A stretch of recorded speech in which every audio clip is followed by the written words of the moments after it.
2024 ஆண்டு லோக்சபா தேர்தல் கலேபரத்தில் சோஃபியா ஃபிர்தோஸ் என்ற இளம்பெண் மொத்த தேச மக்களின் கவனத்தையும் ஈர்த்துள்ளார்.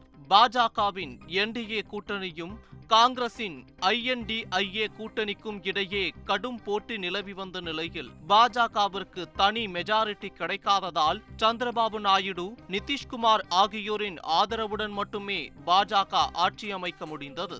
அது மட்டும் இல்லாமல் ஒடிஷா மற்றும் ஆந்திர மாநிலத்தில் சட்டப்பேரவை தேர்தலும் நடைபெற்றது.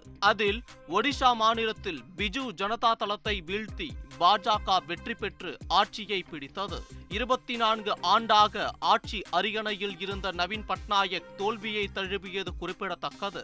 இதற்கிடையில்தான் 1992 ஆண்டு பிறந்த சோஃபியா ஃபிர்தோஸ் கவனம் பெற்றுள்ளார்.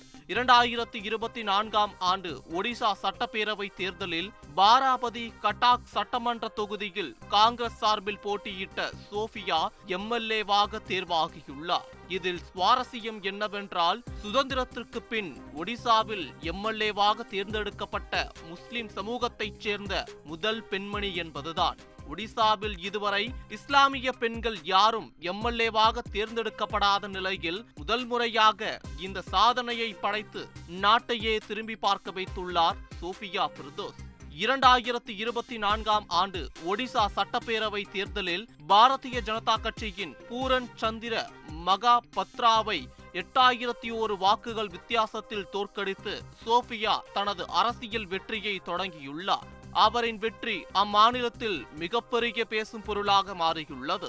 சோஃபியா ஃபிர்தோஸ் இஸ்லாமியர் அதிகம் வசிக்கும் ஒடிசாவில் மெஹந்திபூர் பகுதியைச் சேர்ந்தவர். இவர் முன்னாள் காங்கிரஸ் MLA MM மொஹிமின் மகள் என்பது குறிப்பிடத்தக்கது.